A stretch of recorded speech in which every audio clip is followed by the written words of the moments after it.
Hello YouTube friends, I am Cindy and you are watching Sincerely Cindy Settle. Thank you for hanging out with me today. If you are new to my channel, I hope you will consider hitting that subscribe button and the notification bell so that you don't miss out on any of my videos. And if you've been here a little while, welcome back. I'm glad that you are here.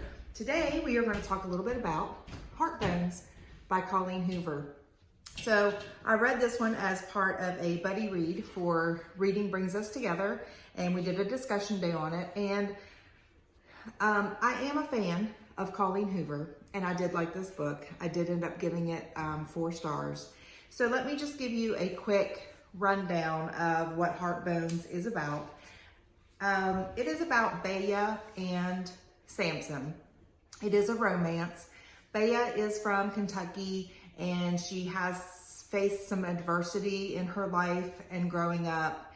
And there's a situation that comes about in which she finds herself having to reach out to her father, with whom she doesn't have a close relationship with. She was the product of a one-night stand 18 years ago, 19 years ago, she's 18. So this is a young adult romance.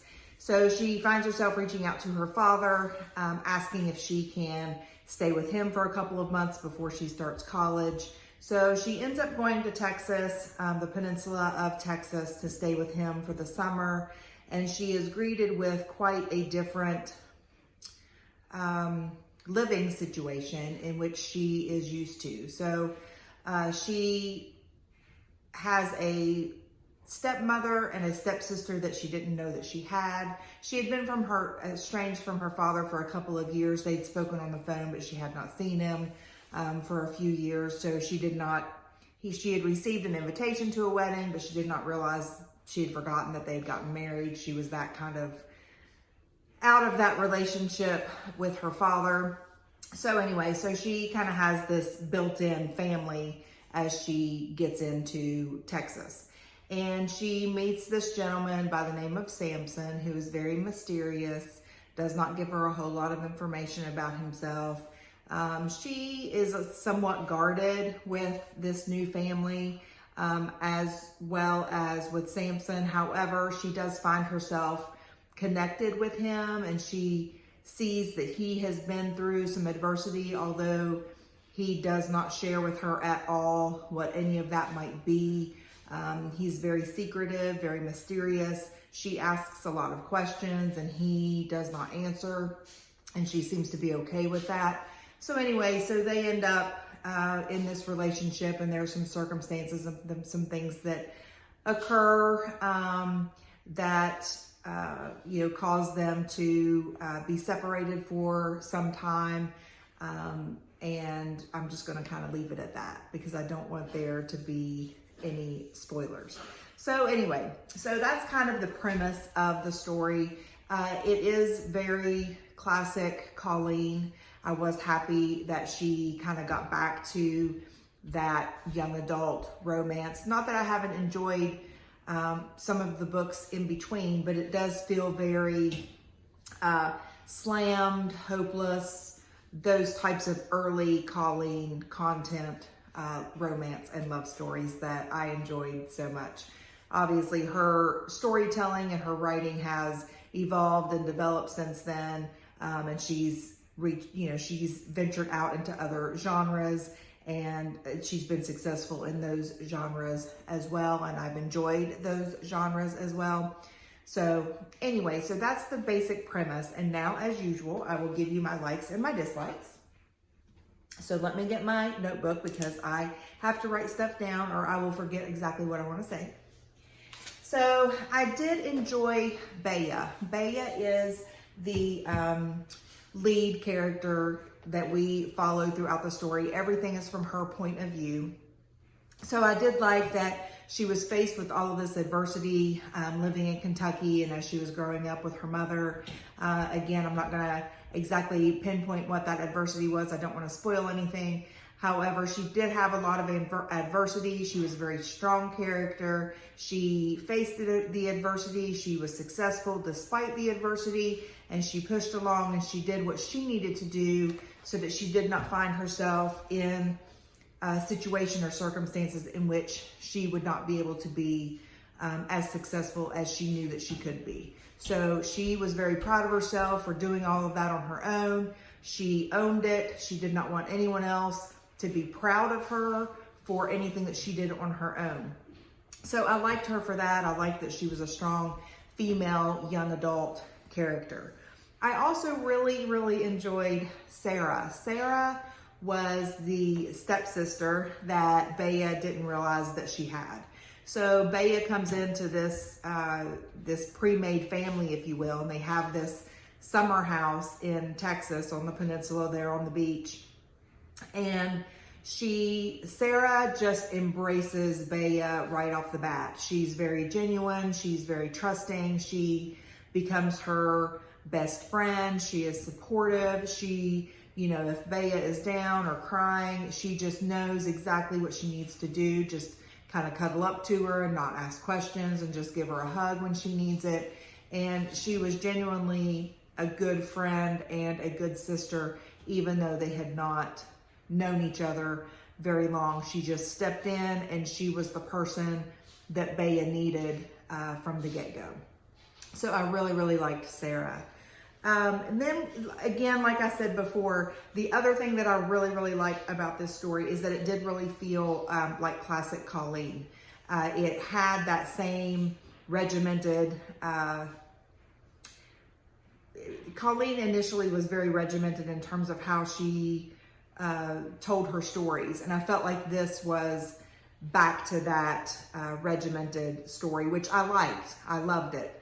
I liked that she kind of was back at the young adult. She was back to doing what she initially did with those early stories like Slammed and Hopeless and Losing Hope and all of those fun young adult romance stories in the beginning of her career. So I like that. Colleen she writes beautifully. She is a beautiful storyteller. She has beautiful quotes within the story. The title of this book makes absolutely no sense until you read the story and you understand what a heartbone is.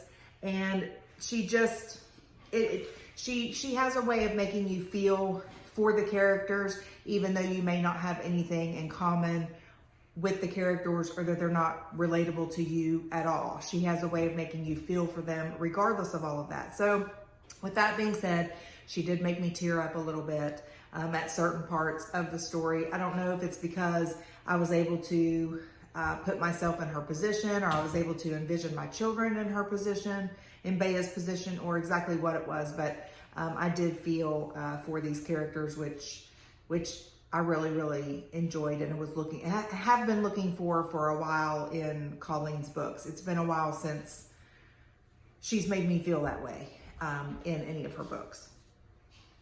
So dislikes. So there were a few things that I disliked. They weren't anything hugely major, but I liked Samson. I liked him.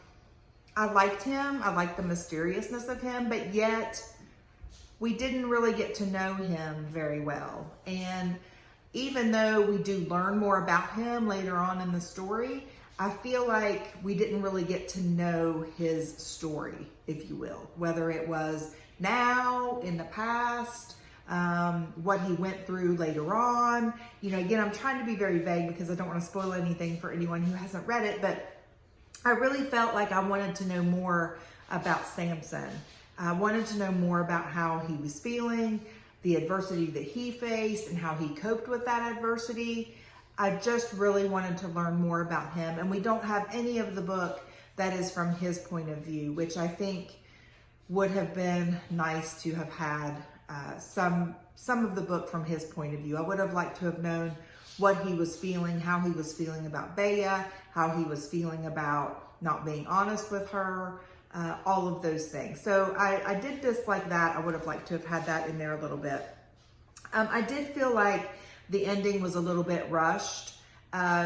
Everything was kind of tidied up in a couple of chapters at the end. Like I said before, there's something that causes them to spend some time apart. And I wanted to know more about what was going on during that time.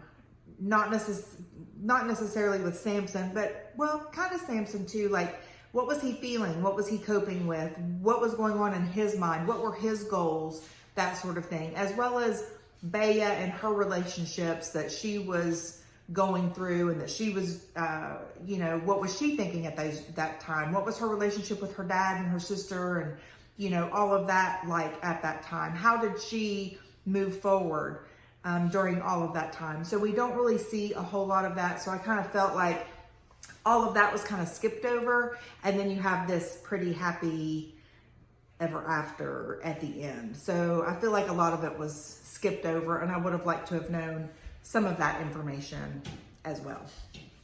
And then finally, I did feel like Bea was a little inconsistent. It's like she was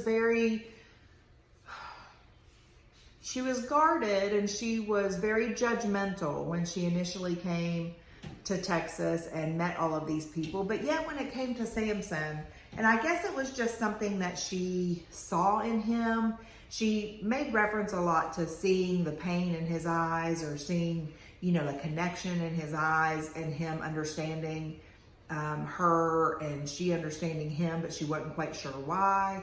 But she was very judgmental of SARA and Alana, who is her stepmother, and her dad even, and these people who she assumed were rich that lived on the peninsula.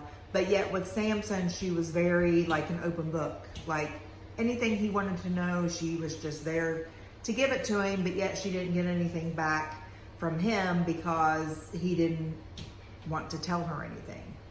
So I don't know. I found that inconsistency a little bit annoying, that she was just like, oh, okay. Well, I'm okay if you don't want to tell me anything about your past. Oh, I'm okay if you don't want to tell me what you do for a day job. Oh, I'm okay if you don't want to tell me how many people you've slept with. Just, she seemed to be just like okay with everything, regardless of what it might be, because she felt this connection with this guy. Well, I mean, he could be some shady serial killer freak. I don't know.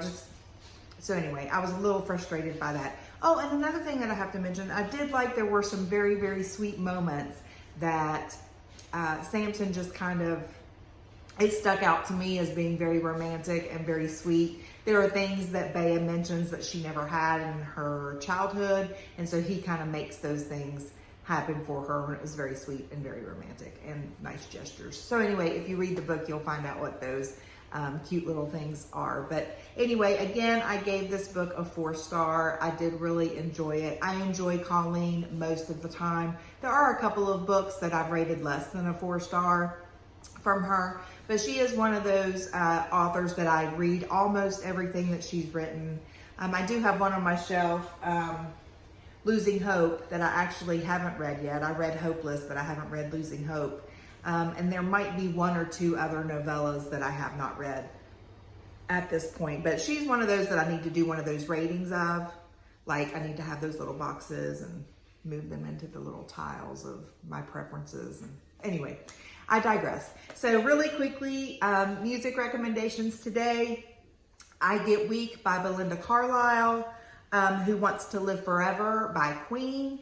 And Some Beach by Blake Shelton. So I think everyone needs some beach right now, as we're still coping with quarantine and COVID-19 and all of that good stuff. So I hope everyone is doing well. TV shows, still the same TV shows, I'm sorry. The Blacklist, and I'm also watching Hart of Dixie, and I have started watching my Hallmark Christmas movies. I even have the app. So you guys need to tell me which ones you guys are watching, what you're checking off your list, which ones you think are good and worth me making sure that I have them on my calendar so that I don't miss them. So anyway, that's what's going on here. I did want to mention too that I'm going to try my best in the month of October to upload 2 videos a month. So I've got some things on my list of content that I want to film that I'm hoping to do this month. I want to upload on Mondays and Thursdays. So fingers crossed that I'm able to do that. I hope you will check me out on both days. I have some booktube stuff that I'm going to do, some tags that I'm going to do, that I'm new to all this booktube, so I'm learning all of this. So I'm gonna do a couple of those this month. I have an unboxing coming up from Wantable. as well as a Stitch Fix this month. So stick around with me. Please subscribe. Please like, share me with your friends, and I will see you the next time. I am Cindy Settle, and I am signing out. Mwah.